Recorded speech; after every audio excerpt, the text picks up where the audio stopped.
We have a very, very special guest. We have actress, producer, and writer, Miss Tanya Young. Welcome. Welcome to the show, Miss Welcome, Tanya. Tanya. Thank you. Thank you very much. I'm very excited to be with you all. We are Awesome. excited to have you. So, Excited to have you and hear your story. Oh, thank you. I mean, I have to confess, like my mind is blown just because I'm just getting off of a kind of live crowdcast discussion with Warrington Hudlin and the gentleman that started the American Black Film Festival, Jeff Friday. And Oh, when I okay. tell you, like, the wisdom, the knowledge, the next steps, like, it just, I'm so grateful to be on with you guys. And I'm so, happy that this sort of quarantine moment is giving us an opportunity to have conversations we might otherwise not have. Well, wait a minute. Can you tell us a little bit about this meeting that you just had with them? Why, certainly. You said it was a live podcast Yeah, or a live stream? Warrington, you may know Warrington Hudlin. He and his brother Reggie Hudlin did House Party back in the 90s and like movies like Boomerang, right? But they've long had this organization called the Black Filmmakers Foundation that does, sort of like education and outreach and different conferences to help people of color, not just Black, kind of get on and get up in sort of other kinds of productions. So he does a thing, and anyone at home listening can join the thing. It's Cast and Crew of Color Live, right? Where you can just go on, put your resume, your picture, like what you do if you're DP or if you're a sound engineer or an actor. And then every Wednesday they have talks. So it'll be like Melvin Van Peebles' birthday celebration, or it'll be people who are, offering opportunities to win production money for your short film, but let me tell you, the next one is going to be about all the like professional athletes getting involved in Black Lives Matter. So next week they're going to have William Roden, who wrote the book $40 Million Slaves. It'll be hosted by Warrington, and then they'll have Ruben Santiago Hudson, who's an actor, writer, director, I guess of something related, but so juicy, like such a juicy conversation. Because of course, as a sort of Black filmmaker, I've always heard about, Miami, and before that Acapulco, and, people who went to this festival, but, they were just saying that because of COVID-19, they had to take it digital. So rather than having 1,000 participants in, one place, they had like over 5,000 all over the world. And it, in as much as it's a terrible time, again, it's kind of letting us as Black people and as artists stretch and be international with, I'd be thrilled if my film got seen in Burkina Faso and Brazil. Yeah. All right. wow, that's Well, amazing. that sounds very interesting. Well, Wow. I could go Would on and on definitely. because I took notes, and there were some really juicy quotations that I wrote down. Let me know if you want to hear that now. Let's hear one or Yes. two of them. Okay. Yeah, let's hear one or This two is of the them. first mind-blowing. Okay. The key to Hollywood is not meeting the wrong people. Well, now, I like Preach. that one. Yeah. Devastating. Devastating. Let me say it again. The key to Hollywood is not meeting the wrong people. I'm snapping my fingers. Haven't we all had that Yes. experience? Like, you need your Mhm. job. This is someone who could help you with your job, but wah wah, this is the wrong person. Right. It's what's interesting is a lot of times let's talk about like the team that you build in order to build your business and your brand, which is you.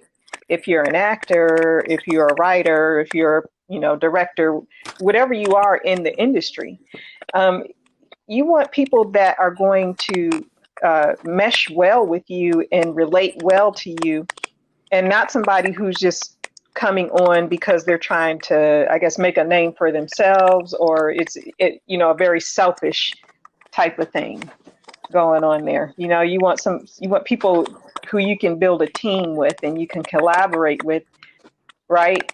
I mean, I think we all kind of feel that way. Am I the only one here feeling that? No, no, you're right. No, not at Absolutely all. right. And then, we tend to have this dependence on Hollywood, in terms of, financing and production houses, it's good to see that, for example, through this COVID-19, that people are starting to form new relationships and branch out and become, self-sufficient in many ways than one. So yeah, I get it. Yeah, of course. Well, we could talk about this all day, but actually, Tanya, we want to know more about you. Well, let me relate that quote about, not needing the wrong people.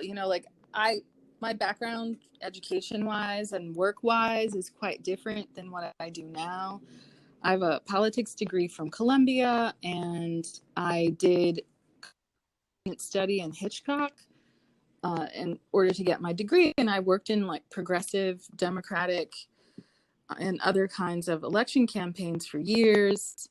Got some hot water with those people and thought it was best to scurry away. And I went to work in philanthropy. And then, Oh boy. you think to yourself, oh, the nice people who have billions of dollars who want to give it away, it's all good. Nope. So I had to scurry away from that. I went to go work for one of the organizations that I made grants to, which was really the first service center for women and families living with HIV and AIDS. And that was in East Harlem, and I thought, okay, this is great. I have a job. I can use my degree. I can help people. But I had a colleague who threatened to throw me out of a window of our offices Oh my in a goodness. housing project. So I had friends who, some of my friends of color had actually become NYPD. So when they'd get off work up in the 2-5 precinct, anyone who knows New York, they would come and just sit in the reception area at my job until I got off. So for 2 weeks, I'm sitting through these grievance, it's clear they weren't going to fire this person that threatened me. And I was like, you know what? I've worked my fingers to the bone trying to help the people. I can have another job. I don't want to get killed doing this. So through friends who were involved with the Human Rights Watch Film Festival, I got a job at Nickelodeon. So, Nice. I think that the best thing in the world about having an education is that it teaches you, how to not only how to work and have that discipline, but, how to have relationships, how to kind of reach out to the world and find a different job, find a safer, place to work. And, I'm very happy that did happen. I worked there at Nickelodeon on a preschool cartoon that Dr. Bill Cosby was doing after the unfortunate murder of his son. Eventually got to write on that and won a Peabody Award and a National Literacy Award for that. And, then again, through relationships with different people at that company, was able to move over into the Nickelodeon digital suite of channels and do development for several years. It was, just having an interest in creative work and storytelling. I kind of got a feel for it because the legacy of Dr. Cosby, that sort of broader perception of, sort of middle and upper middle class Black families, people, regular, everyday, hardworking, loving parents versus other kinds of portrayals of Black people. That was so important to getting, certain candidates elected to city, state, and national offices.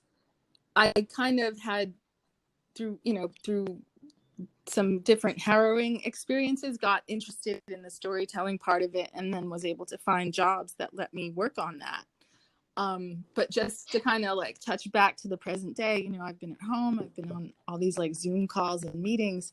And so a gentleman who has like, I think he's show running a cartoon right now, but he's had, development deals at different places around town. He just offhandedly said, yeah, writers and producers can get involved in animation, but you wouldn't really want to do that because the writers get treated so poorly. And, like my experience was not the, Dr. Cosby is a predator. I had a really good, positive experience. I won awards. But when I listened to this showrunner say animation treats you badly, what I didn't get, I got the writing credit for the script, but I did not get the money. I did not get the residuals. I did not get the membership in a union, right? And so being younger and naive and kind of like, you take what people give you. It wasn't clear to me at that point, living and working in New York, that, animation was not necessarily covered by unions, right? It could be if the company decided it could be if they hired writers who were members of, but they also had, all sorts of different companies that do animation had the leeway to do and hire and, use the work of people who were non-union. And in retrospect, that sometimes is the cost of opportunity, right? You get to do it, right? You get awards and all of that, but with no credit. Well, you get the writing credit, right? If you look up the Peabody Award, there's my name. But did I get the money, the union membership, the, sort of staying power as a writer on that show? No. And, right, recognition. Right. Well, or just the consistent opportunity, right? So compensation, really. Right? All that stuff, but it you're young and you already have a job and a paycheck, you're not really thinking about that, and myself and another, young writer got a chance to write scripts, and, I was fortunate to have, the sort of like engine of Dr. Cosby's celebrity and his long-term, sort of like storytelling legacy and all that stuff, and sort of what we knew about the situation then, create that sort of moment for me and for the project and all of that. It's just interesting, like within the last year we had Hair Love win an Oscar, and now it's going to go to series on with Matthew Cherry, right? on one of the channels. Okay. There's almost like a way that people want to say it's the first animated series for this age group. It's like, it's not, but you kind of like go back and trying to think about not enough episodes produced for it to, get to that magical 100 episode number that would make it, sort of have more of a presence in terms of, rerunning the episodes and merchandising and all of that. Like you can kind of see our different tracks within the industry. Easier to get a chance to write in animation. You're not necessarily going to be treated the best as a worker, but you take that opportunity and you go on to the next thing. So I ended up doing, development for several years. And while I was doing that, I was able to, again, network, go to conferences, went to the HBO Comedy Festival and met Russell Simmons, met, people who would become my future bosses. And so when I left Nickelodeon, I was able to go work for them full time. Russell Simmons and Stan Lathan had an overall deal at HBO. And so on the heels of doing Def Poetry Jam, they had a kind of like spin-off that was about younger poets called Brave New. So, in the 2007, development 2008, shooting of this series. You know, I was able to work as a producer, and then I went out from New York to LA to do post-production. But it was such a fantastic opportunity, you know, to really produce, right? I had done my own, like, you know, documentary series with the nonprofit that I had worked for before going to Nickelodeon, you know, kind of about HIV and Native American women, HIV and Muslim women, HIV, you know, with Latina women, all different communities who, you know, at that point in time, you know, for a long time, people didn't think women got it, right? How much lack of scientific and medical knowledge was there that made people think, oh, this is only a gay man's disease, or it was the 4 H's: Haitians, hemophiliacs, homosexuals, and heroin users, right? Before that, people called HIV, AIDS, gay cancer. And none of those things were right. So, you know, year by year, we got closer to an accurate picture.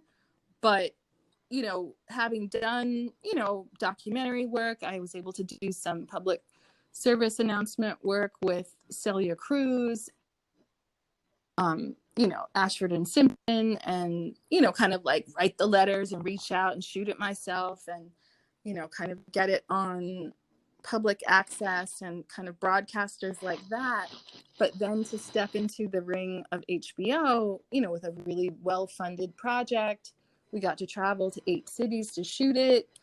You know, as a New Yorker, I couldn't really drive at that point.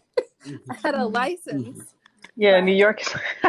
New York is interesting. Everyone gets around by foot or train, right? Yeah, subway. Like, or know, taxi. I had the license. I'd taken the lessons, and I had the license in my wallet. So everybody left Ann Arbor, left me there with a Chrysler Town and Country, like a minivan, handed me the keys, and everybody left. And I literally had to cross myself and pray to God that I would be able to drive it, get it out of the parking lot, got run over, yes, and then get it back to the hotel. You know, another comedy incident happened where I had, you know, driven it into a, you know, a parking lot, like that multi-level parking lot. And it was so terrifying driving it up that narrow, twisty, you know, kind of like, what do you call it? Like with the kind of ramp, spiraling ramp. That you go. That's what I call it. Yeah, but then I'm eating in a restaurant. I'm like completely freaked out. Like, well, how do I get it out? Like, what do I don't know. But then, you know, I'm sitting there, you know, I'm by myself, right? I got the expense account. I'm like ordering whatever. Figured, okay, I'll go. And so a young woman who was a waitress at the restaurant, you know, I paid for my food, and she wrote her phone number on the receipt, you know, kind of like hitting on me. And so I get into the parking lot, I get into the minivan, and I'm like looking at the receipt because I'm going to, you know, expense it or whatever. And I see her number, and I say, hi, could you help me get this minivan out of the parking lot? And she was so sweet. She left her job and came up and helped me. And so I took her to dinner a couple of days later. And, you know, again, education as a human is how do you confront society and the universe with what you need, whether you need help with the minivan, or you need a different job, or you need not to have someone at work, you know, harm you. You have to listen. You have to use your intuition and be creative to find solutions. Well, that's an interesting story. Yeah, you're absolutely right. You do have to. You have to try to find creative ways of getting things done. If you could do anything differently, what would you do? Would you do anything differently if you could? And if so, what is it that you would do differently? You know, as a worker, I spent so many years not really understanding what a union was.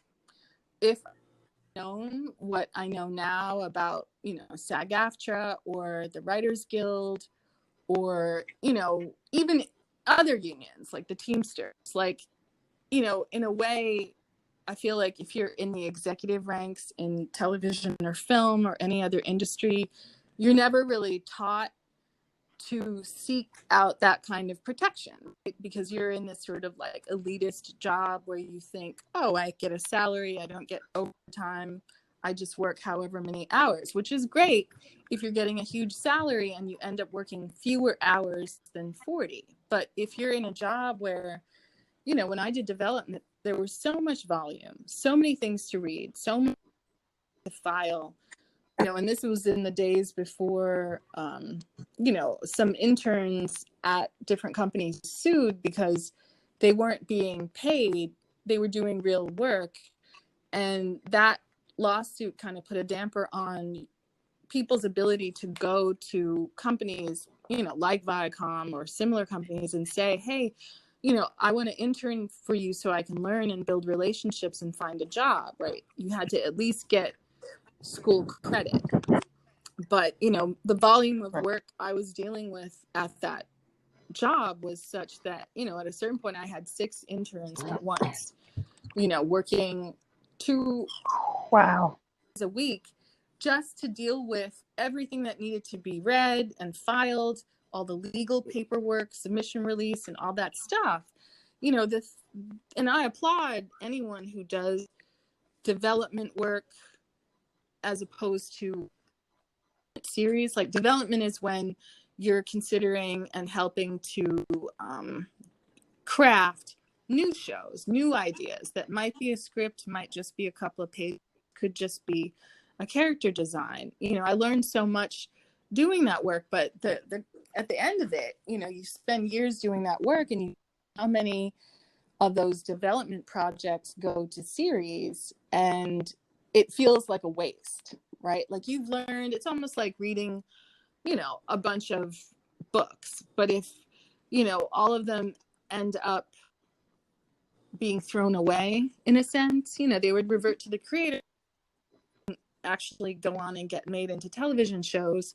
It made me, very thirsty to move on and work on things that actually did go to series or get on air and all of that. But just to get back to your question, to approach your job with full knowledge of, okay, I'm working in animation, this is not fully unionized. That means that I, as a worker, can be exploited without all of the accrue to me if I were a union member. And that, sort of being on a different tier as an employee, it's certainly the case, among people who work as actors on set, right? There are union actors who are, fully fledged and have, in a sense, full protection of their union. And then, like most unions, there's a great number of people who, at least pre-COVID days, were employed on set in a non-union capacity. And what that means is that they get paid, just about half the money. They get less compensation when it comes to meal penalties and that sort of thing. There is even less of an obligation to feed and heat or cool or, facilities, and not expect people to like do their own hair, makeup, and wardrobe. Again, COVID has changed that, but just as a worker, I think the difference between being a non-union actor and a union actor, the difference between being a full union as a writer and not being one, I happen to, work in a writing room where, I was the Writers Guild writer trainee. I still was not a union member, but when I became that trainee, that was the first season on that show that I wasn't working my boss's hours. I was getting there at 8:00 in the morning and going home at 1:00 at night. Because as a non-union worker, you're so cheap. I was there to help him do his job, making $1 million, but not being paid $1 million. script assignments and all that stuff. It was educational. I learned about being a showrunner, but You paid your dues. I mean, You definitely you paid your pay your dues. dues. I mean, there's a lot more to that story. Is going back to that quote about the key to Hollywood is not needing the wrong, right? Because I think part of what your listeners should understand about, Hollywood or indie industry, people don't reveal themselves right away. They're not like coming to you saying, hey, I'm two-faced and I'm just going to, sort of exploit your labor and give you the least I can. I'm going to breadcrumb you and keep you in this job as long as I can because you're valuable to me and I don't want you going anywhere else, and I don't want you actually making a real wage or moving up, right? No one ever says these jobs, but whether it's someone who wants to keep you at the same level in a corporate job, 3 years, 5 years, 7 years, 10 years, Yeah, they capitalize on what you don't know. And I've had a number of experiences like that in Hollywood where like Hollywood owes me money, and like you, I was so, young at the time and, willing to do work. But I just wasn't aware of the impact of unions and stuff like that. I wanted to ask you a question, basic question. And I've had this asked to me several times. But I wanted to ask you, what drives you? It's a pretty vague question, but what drives you? And before you answer that question, we are going to take a break. And when we come back, we'll have Tanya answer that question. We'll be right back, folks.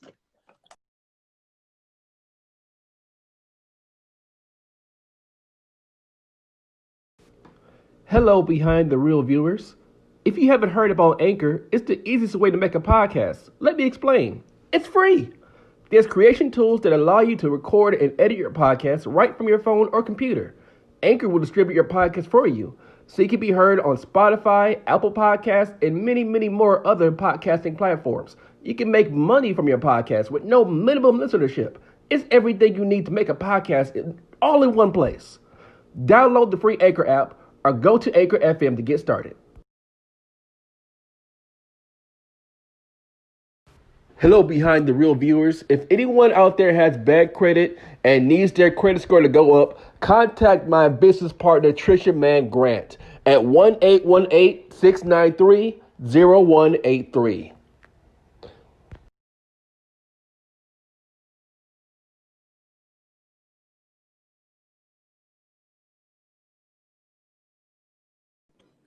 Okay. Yes, what drives you as a person, as a creative?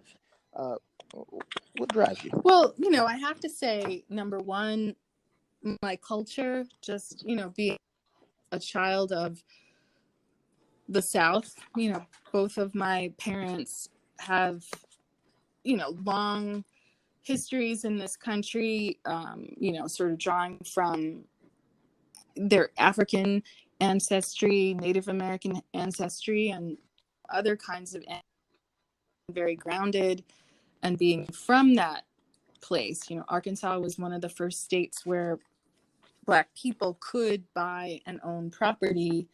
And that has certainly informed my sense of self. I mean, I absolutely credit, how I was raised and, being from a very specific place with giving me a certain kind of internal armor when it came to the worst of deal with in the workplace, right? Like people always talk about like high school in terms of bullying, but the workplace is no less of a place.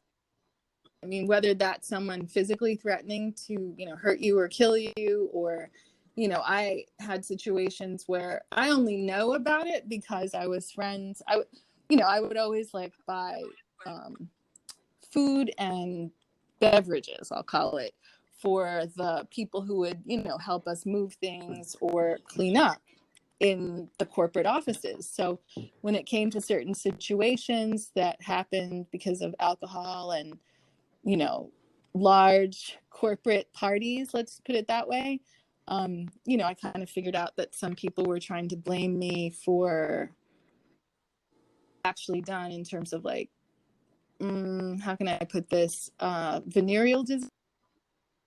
So, Whoa. you know, make a long story short, it was Because of mailroom workers.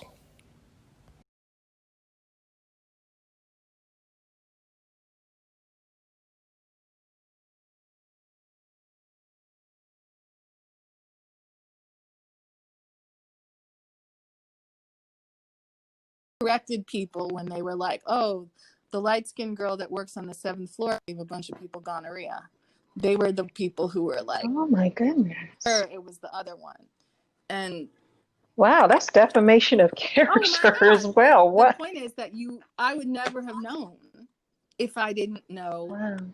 you know, people at all different levels. So, I mean, I think, you know, what drives me is my culture. It's my sense of where I came from and my sense of like personal dignity. So like when people do that sort of thing, right? Like to kind of be the kind of person that other people will tell you the truth and other people will, you know, speak up to protect you, even if at the moment you don't know any of that is happening, right? Like I'm also someone who worked for Bill Cosby and I worked for Russell Simmons. And, you know, both of those very high achieving Black men have been in some trouble lately. But, you know, I had a good enough experience that speak about it and say they contributed to storytelling culture in music, in, you know, dance, in television, and it isn't completely negated by those incidents. And I'm not saying that to say that those incidents didn't happen. All I am saying is like, you know, I personally got asked to do an interpretive dance to a song about the death of George Floyd. So, you know, part of my training is I went to Alvin Ailey and studied, and I, you know, also have gone to powwow. So my performance of those two things. But, you know, just in terms of looking on YouTube, I didn't know that Felicia Rashad was, you know, dancing with Alvin Ailey in an event at Lincoln Center hosted by Dr. Cosby, right? Like it pains me that the legacy gets jeopardized because of, you know, certain kinds of legal trouble, but traders don't pay the same costs. I'll say that. Yeah. So, Well, but again, just to it's answer, interesting. go ahead. Go ahead. I'm sorry. Go ahead. Oh, I was just trying to answer the question, like what drives me. Like I would say part of it is Okay. culture, right? Who I am, where I came from, like appreciating of art that, you know, people, you know, Black, Indigenous, people of color have been able to live despite challenges. Also realistically, you know, you come out of school, you know, you have like school debt, you need a job. The bottom line for myself, like so many people, is also money. I want the best compensated opportunity that doesn't completely recognize me, but also makes me feel like a whole person and that I'm contributing something of value. You know, my mom said, oh, you shouldn't go to Columbia. You should just go work at the post office. Obviously, I didn't have a choice. And I don't think that, you know, anyone could have foreseen what's happening at the post office right now and what might happen to destroy it within the next year. If certain, you know, elections don't go a certain way, like something devastating can happen to what people really like. The government job, a post office job, is stability. And I think that, you know, my mom didn't intend to steer me wrong. I think that she really was thinking that that's a doable, achievable job that you can, you know, retire from. And suddenly that in our current and other kind of world might be in real jeopardy. Mm. Yeah. I mean, look at Amazon right now. Amazon might be the new post office within the next 4 years. Yes, very true. Yeah, I hate to say this, but I'm not a fan of the post office. So I think they lose more things than they actually deliver. So that's just my personal opinion. I'm a FedEx girl, if you will. Um, But FedEx, and I love being able to like track and get things there, but I have to confess, I mean, unless things have changed, FedEx is also non-union. Yep. Yeah, that's true. true. And That's true. part of the sort of bleed on, there was a time when people could have a job and a career and a pension, and that went out the window, with certain Republican presidents, where, whether jobs went overseas or unions got broken, or, kind of, I think Amazon is in trouble right now because they were advertising hire spies basically to keep track of any attempts at unionizing, any attempts at saying like, we need to set minimum standards for hours, healthcare, for full-time employees, you should expect a living wage, etc. There's a reason why, even Uber and Lyft are perhaps losing their ability to treat full-time workers as not employees. And they, some of their people have been saying they're going to shut the company down because, again, that's the hustle. You convince people to use their time to create full-time value for shareholders, but without adequately compensating. And what a different world would it would be if there were more unions and stronger unions, if President Trump was pro-union. But then again, President Trump and his the people that he likes are people who have money and people who make money and people who steal money, and it's not necessarily the interests of the workers or the poor that are his focus. Right. That's a Well, fact. you're dropping some true knowledge here. Yeah, some pipe bombs. If You you, know, Yeah. I feel all hyped up because I just got off that other like call, and I mean, my mind is blown with the wisdom that those people shared on that discussion, but also the next steps. And I have to say, in as much as quarantine has felt like, oh no, what about our jobs? It's been this like flowering of, yeah, but we can do podcasts where, there's commercial breaks. So that means that someone is underwriting your creative work. We can discuss our own projects. We can make our own projects, and something of the extra time that we suddenly have. And, stay smart about, COVID testing and avoiding COVID, but, trying to think about So what what our are you lives look like after this. Go ahead. what are you doing? How are you taking advantage of this time during the pandemic? So many writing and submissions, and like, just in terms of like finishing scripts, submitting them to different there's contests, but then all of a sudden there are these, all of them, are they diversity initiatives? Are they, some of them are focused on people of color, some of them are focused specifically on people, some of them are focused on people who are indigenous, some of them are focused on people who are mid-career, who are looking for their next opportunity. And some of them aren't necessarily like a contest that will win you money or a place in a class that lasts however long. Some of it's just to say, hey, we're going to introduce to a high level current exec at a big network, and you're going to have that, and then that person's going to read your script. Like, gonna say what network, but I just did that last Friday. Excited.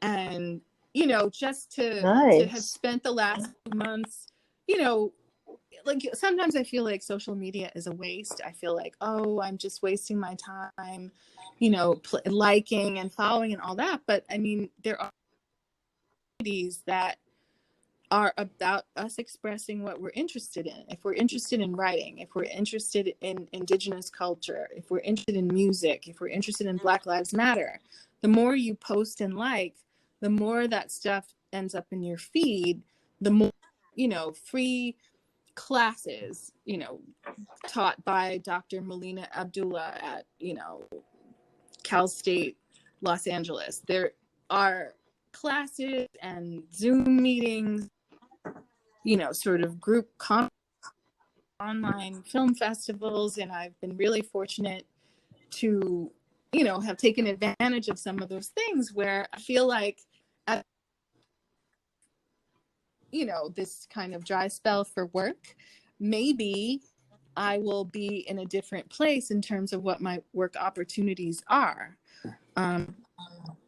You know, we'll see. But I even us having this discussion right now, it couldn't happen if I were at work. Absolutely. Yeah. That's true. That's true. Well, speaking of culture, how proud of you of your your Native American heritage, and also talk about the Black Lives Matter movement, the recent protest that you were at recently. Oh, for sure. You know, I'm so proud of the Native American culture that has filtered to me through my parents. My father is part Cherokee and my mom is part Muskogee Creek. You know, it just gives you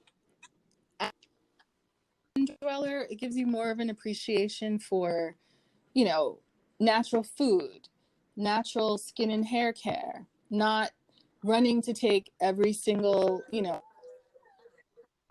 that is offered to you. Like when I was in college, like the health service was like, oh, you have a lot of stress because of exams, take these pills. And because of the way I was raised, I was like, no, you know, like I'm not saying there's anything wrong with Western medicine, but, you know, all these like creams and potions and, you know, if you work in Hollywood, all this Juvederm filler and Botox that even extremely young people are doing it, using it, men and women. It might be that you should just, you know, eat healthier, get more sleep, you know, try to minimize. Please say that again. Those interventions Yes. that are popular but might not be the healthiest thing for you in the long run, or even healthy for your wallet. Absolutely. Yeah, I totally agree with what you're saying. Yes. I have to say, it's also a kind of fortunate / unfortunate part of the legacy of being, you know, Native American and Black. You know, the history of healthcare in the United States has been one that has often harmed and exploited people of color. So layer of suspicion when it's like, you want to give me a vaccine that you don't know if it really works, and we should drink bleach and, you know, hydrochloroquine and you first. You know, like let's give it 6 months to a year and see how it works on you. But I personally eat healthy and get rid of any pre-existing conditions, whether it's diabetes, obesity, heart conditions, smoking, marijuana. I'm going to try to reduce all that and see where I am, wear a mask, gloves, wash my hands, and see if I can protect myself so that I'm not, you know, it's crazy just seeing how many people are anti-mask and they're fist fighting with people at the Walmart, shooting people about it because there's a basic understanding of science. And just this attitude about health is like, well, I'll mess, but someone will fix it later with a pill or a shot or something like that. And that, unfortunately, is not how it works. What you eat, how you treat your body, those lessons, you know, even not that I do it, but I want to. Like if you grow a lot of your own food, or, you know, if you eat meat, any of the livestock, like just having that as a as a life goal. If I could afford to do that, I would do it. Yeah, it's funny how Americans shy away from the holistic approach to your like well-being, and I think it's interesting. There's a lot of things out there that you can do that don't require medicine in order for you to improve your health. Holistically, and even like changing your diet, just something as simple as that can stop the spread of cancer. Or I've heard like in the Asian culture, if they get cancer, they actually do something. They go on a fast and for 2 weeks, and then they drink fluids, and then they go on a fast for another 2 weeks, and they continue to do that cycle. And then it usually ends up, I guess it's a pretty effective way of curing cancer, the cancer in their body, or stopping the spread of it. Now, I don't know how true that is, but I've heard that a lot of them do that, and it really works for them. I mean, so Dick Gregory talked a lot about fasting, and for a long time, I was a member of the Park Slope Food Co-op, so I understand organic and minimally. Couldn't understand why starving yourself was a good thing. But then listening to him and listening to other people, it's so that your body isn't spending its energy digesting food, that you save that energy so that it can do that work to repair damage or fight disease, right? Because part of obesity, it's called calorie poisoning. There's so much work that you're forcing your body to do to process and all that stuff, and you don't have energy for, just like your kidneys cleaning your blood, your liver cleaning, different things. It's called breakfast because we spend all night not eating, basically starving. Yeah. But people who don't sleep, people who, I have a friend who he gets up every night at like 12 or 1 in the morning and eats. And that's so, I'm like, I'm way too tired to get up to eat. But it also doesn't ever allow his body to rest from digestion. So that's a little sidebar about that. But it's that kind of like cultural attitude of what you eat, you sleep, your spirituality, whether you call it prayer or meditation, getting to that place where you're in touch with how you feel. Are you scared? Are you excited to make change? And I'm slowly trying to transition to the protests and Black Lives Matter stuff.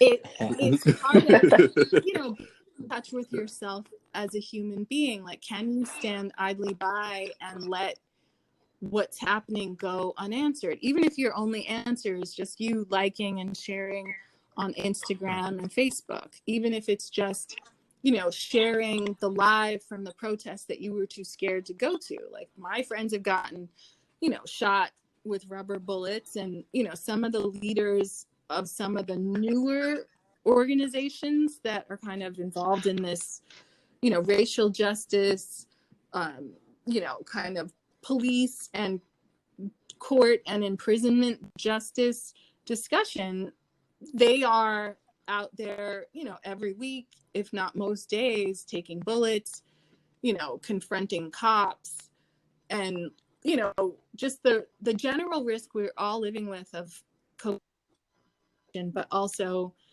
and I've done it a bunch of times, gone down to be, penned into a cordoned off area where, we're all surrounded by sheriffs that are holding their rifle, not down, but kind of low ready. They kind of have it up enough that they could just raise it 6 inches to aim at you.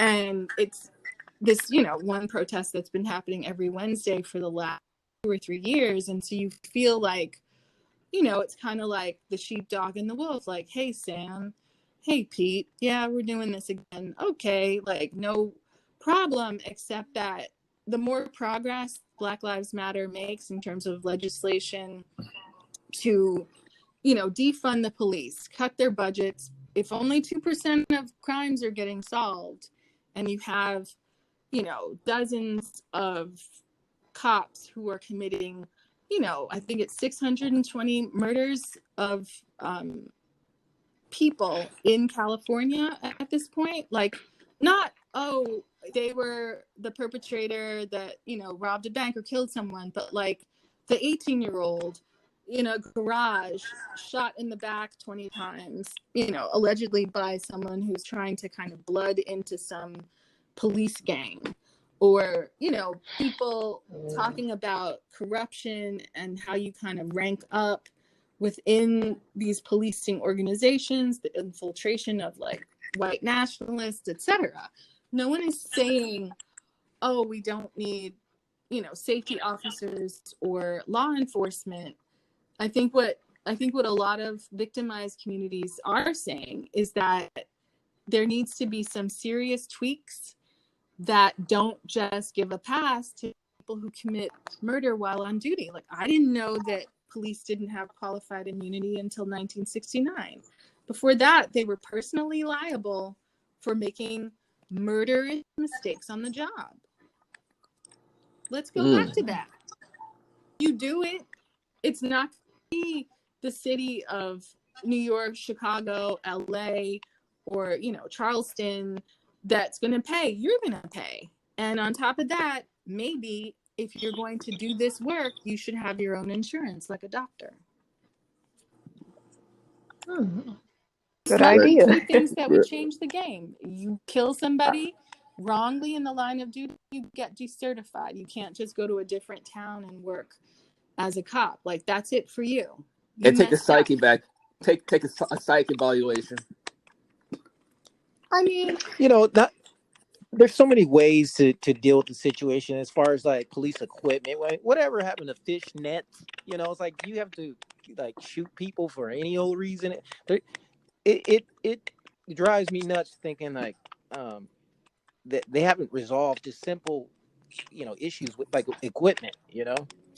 Like, why is it always the smoking gun? I mean, we have methods now that could you could wrap up the a criminal. It's just it's bizarre. I mean, it's bizarre, but again, like going to Black Lives Matter protests, I heard a lot of information that I didn't even know I wasn't hearing on regular news. And I think I'm so informed. I listen to Democracy Now! And Telesur and and all these different, but there's information that I only heard by going and hearing academics and leaders of nonprofits, Sampson of Build Power, and Dr. Melina Abdullah and Patrice Coulor and Janaya of Black Lives Matter LA, to say, there is differential punishment for the same crime among people of different colors and, social statuses. There is a profit motive to, the school to prison pipeline that is so populated with Black and brown bodies, not exclusively, but, I think NPR did work about the sort of white nationalists that were, operating in and out of prison to murder prosecutors and judges in different parts of the United States.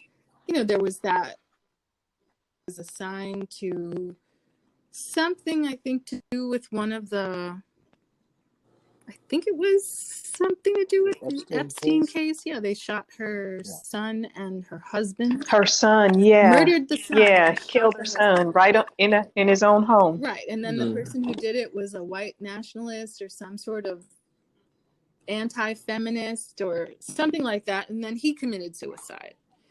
It's so that it's suspicious. I'll leave it at that. But I mean, again, very. The isolation of quarantine, it was the first time I left the house. To be very honest, one of my friends was, it's springtime. People have been isolated. Springtime leads to spring. People want to get out of the house, and I'm like, are you sure we're not going to get COVID-19? We'll wear the mask and we'll be outside. And guy, and she wanted see him at the protest. Now this is a thing. Like, you go on Bumble, you go on these dating sites, you say, hey, you're cute, want to meet me at the protest? Right? It's not, Oh my goodness. it's not the, what I thought was like, what it was on the news, like there's flames and people are drawing on the wall and burning things down, and the white people are in there stealing the TVs with everybody else. But when you go, it's very organized, right? And it's a social event. It is kind of soul crushing because you're hearing these stories by families who've had their loved ones murdered by the police in these very, unjustified circumstances. I'll put it like that. And you kind of are, I have to say, it feels like church. It feels like important things for you to hear as a human person, and you feel there and supportive. You want to be supportive of these families who've lost loved ones, and it's always punctuated by say their name, right? Say their name, Breonna Taylor. Say their name, Breonna Taylor. Say their name, Elijah McClain. Say their name, George Floyd. And you all do that and out loud in a way that kind of reaffirms and lets that person feel the support.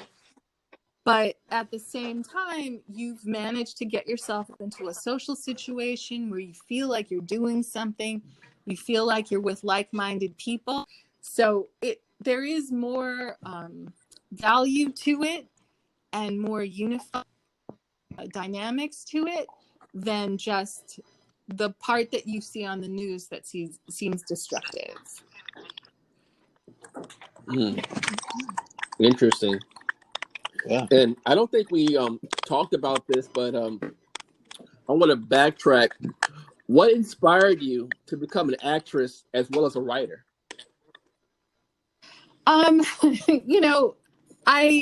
was lucky to go to Catholic school where I had, some mean nuns and some nice nuns who taught me a lot about, grammar and all the rules. But, it was a really supportive environment for creative writing, from the time I was like 7, 8, 10, 12, etc. When I went to high school at Stuyvesant, and, I was able to study journalism as well as get involved in speech and debate and dramatic declaration, which is kind of like acting. So I was kind of around it. I also got like tickets to go to Broadway.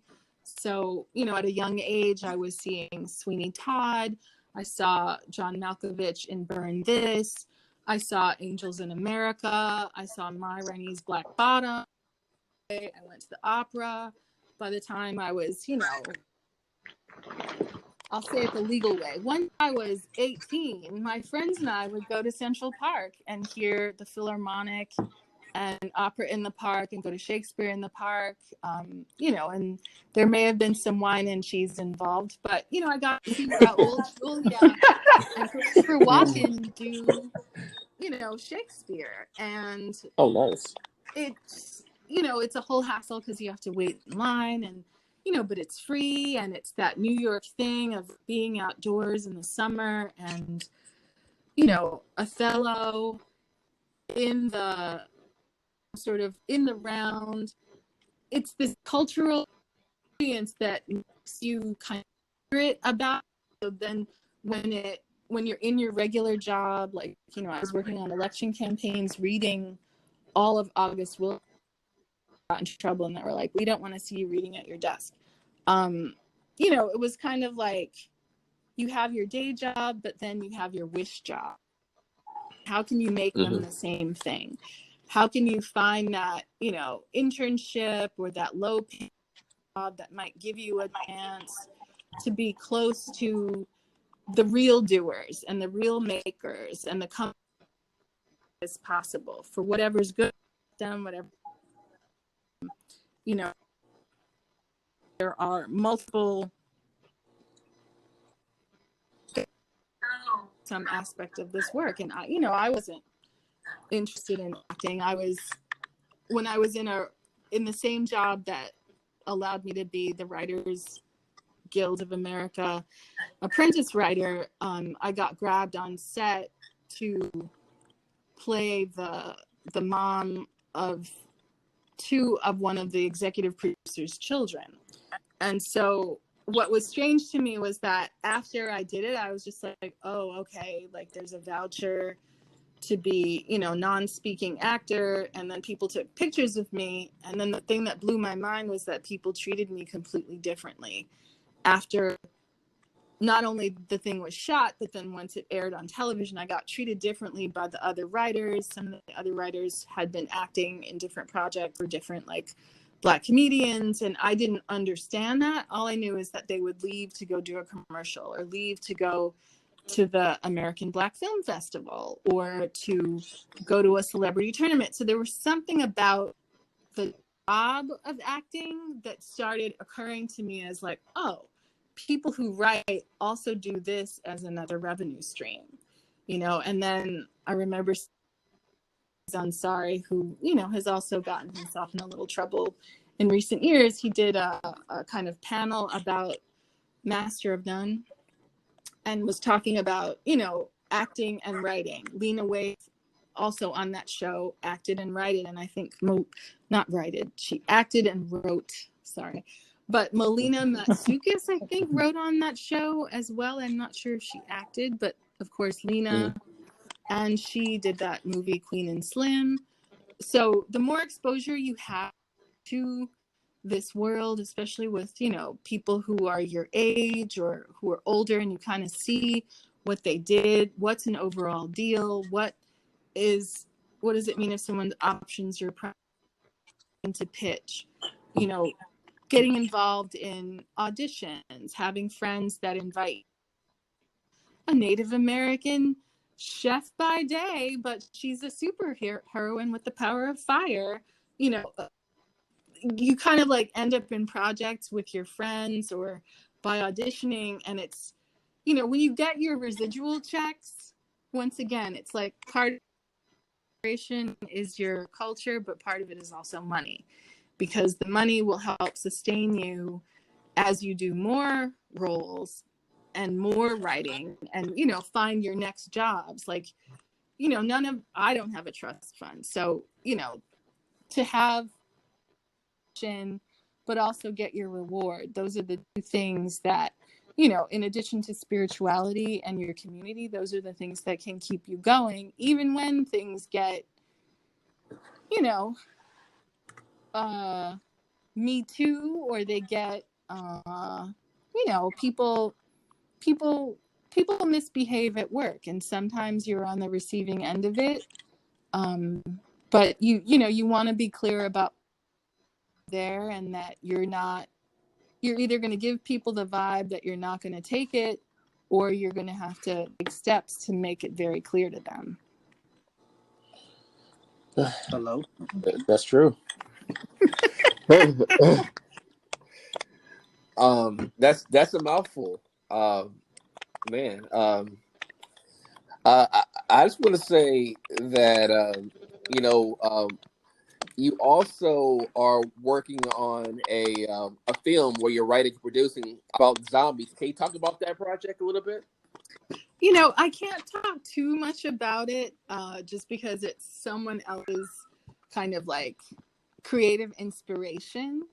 Gotcha. But, you know, we were able to shoot a sizzle, and it is very much grounded in the community. And, you know, that whole idea about, you know, our drug, you know, if you live in certain states where certain kinds of softer drugs like cannabis are legal, is that necessarily a good thing for the communities that now no longer get prosecuted for it? But, you know, when everyone's doing that sort of thing easier, more often, does that make you a happier, healthier human being, or does it turn you into something else? Right? So that's kind of like the jumping off point of, you know, what I think a lot of our communities of color are going through with this new legal cannabis. It's okay for profit from it. And it's so readily available. Like, you can't go anywhere without those little silver envelopes, like littering the ground, or those, very glass canisters where pre-rolls are inside. Like, there's so much of it, and it's so very good. Some people are saying it's genetically modified, so it's even more. So it's even better than. Well, Right. better, or just more effective. And effective at doing what? Right. In ancient Greek mythology, there was a discussion of something called the lotus eaters, right? There were people who lived in a certain society, and they would eat this certain thing, and they were just very complacent, and everything was just fine, and they didn't do too much. Maybe they weren't, but it wasn't like they were, kind of like living up to their full potential. They were just lotus eaters. Is being a user of some of these medicines good for you? Good for your, what you need to do as a human being? Are you going to get up to vote? Are you going to get up to get a better job? Or are you just going to be like complacent and maybe not doing too much to rock the boat or change the status quo? That's kind of the territory that project is tackling. Gotcha. Sounds really, really interesting. Really interesting. And I just want to say that you're a trailblazer. You're doing a lot. And I really appreciate the opportunity that you took out of your day to spend some time with us. And Thank I you. really want to ask this one last question that I always ask all of my guest speakers. What advice would you tell someone that is on the verge of their big break, but they were thinking about giving up?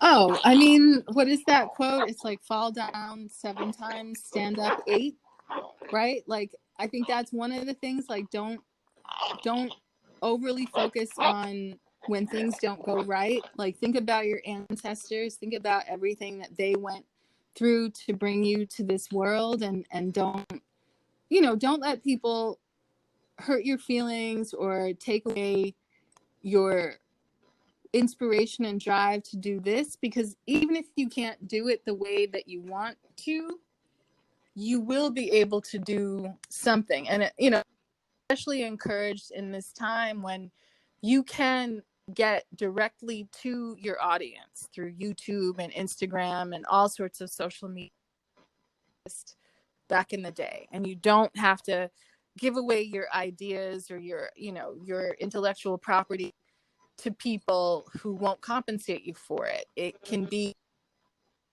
you hold on your own, you publish on your own, you have your name on it.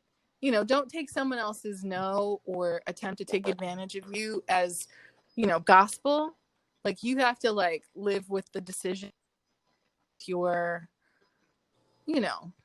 creations, and seeing that through in however many ways you can, or at least you can just try, and you don't have to give up or live someone else's opinion of your work, right? Like, I've worked with people so much for awards that I got or jobs that I got that they weren't Jealousy. able to work for those same people, who resented, me being happy. I had a boss when I was still in college who told me during a performance review that she hated it when I smiled.